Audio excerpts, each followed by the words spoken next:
Hi friends, இன்றைக்கி ரொம்பவே ஒரு சூப்பரான சுண்டல் ரெசிபி தான் பார்க்க போகிறோம். இது நமக்கு எல்லாருக்குமே நல்லா தெரிஞ்ச ஒரு ரெசிபி தான் இன்றைக்கி செய்ய போகிறேன். ரொம்பவே ஈஸியாக எப்படி சட்டுன்னு செய்ய போகிறோம் தான் சொல்ல போகிறேன். வாங்க எப்படி செய்கிறதுன்னு வீடியோக்குள்ளே போய் பார்க்கலாம்.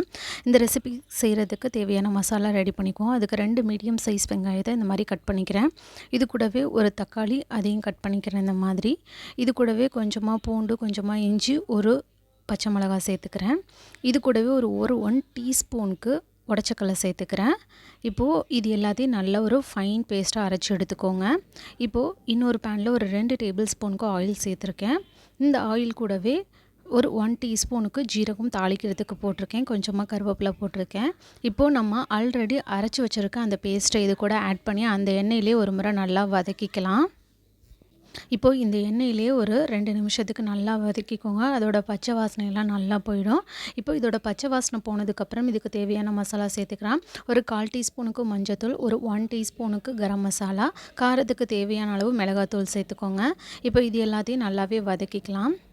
இப்போது நீங்கள் இந்த மசாலாவோட நல்லா வதக்கினதுக்கப்புறம் இதுக்கு தேவையான அளவு தண்ணி ஊற்றிக்கலாம். நான் இன்றைக்கி அந்த பச்சை பட்டாணியை ஊற வச்ச தண்ணி, அதாவது வேக வச்சு எடுத்த தண்ணியை நான் இது கூட சேர்த்துக்கிறேன். நீங்கள் பச்சை பட்டாணியை ஒரு 6லேருந்து 7 மணி நேரம் ஊற வச்சு அதை குக்கரில் ஒரு 2லேருந்து 3 விசில் விட்டுக்கோங்க. நீங்கள் 4 விசில் விட்டால் கூட ஓகே தான், நல்லா வெந்து வரணும். இப்போது இதுக்கு தேவையான அளவு உப்பு சேர்த்துட்டு இதை ஒரு மூடி வச்சு ஒரு 10 நிமிஷத்துக்கு வேக விடலாம். உங்களுக்கு அந்த தண்ணியெல்லாம் நல்லா வற்றி நல்லா திக் கன்சிஸ்டன்சி வரணும். இதில் நம்ம உடச்சக்கல்லை சேர்த்துருக்கிறதுனால உங்களுக்கு சீக்கிரமாகவே திக் கன்சிஸ்டன்சி வரும். அதனால் அப்பப்போ இடையில நல்லா கிளறி விட்டுக்கோங்க. இப்போது இந்த பச்சை பட்டாணியை சேர்த்ததுக்கப்புறம் ஒரு 2 நிமிஷத்துக்கு நம்ம கொதிக்க விடலாம். அப்போ இன்னுமே நல்லா உங்களுக்கு திக்காகிடும்.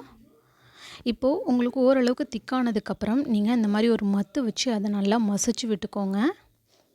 உங்கள்கிட்ட மத்து இல்லைனா வேறு ஏதாவது மசிக்கிறது, உருளைக்கிழங்கு மசிக்கிறது இருந்துச்சுன்னா அதை வச்சு கூட மசிச்சு விட்டுக்கோங்க. இல்லைனா கரண்டியை வச்சு கூட மசிச்சு விட்டுக்கோங்க. உங்களுக்கு பச்சை பட்டாணி நல்லா வெந்திருந்துச்சுனாக்கா உங்களுக்கு மசிக்கிறது ரொம்பவே ஈஸியாக இருக்கும். இப்போது நல்லா மசிச்சு விட்டதுக்கப்புறம் இதை ஒரு 2 நிமிஷம் கொதிக்கட்டும். அவ்வளோதான், ஒரு சூப்பரான பச்சை பட்டாணி குருமா ரெடி ஆகிடுச்சு. இதை நீங்கள் சப்பாத்தி, தோசை, இட்லி எல்லாத்துக்குமே வச்சு சாப்பிட்லாம்.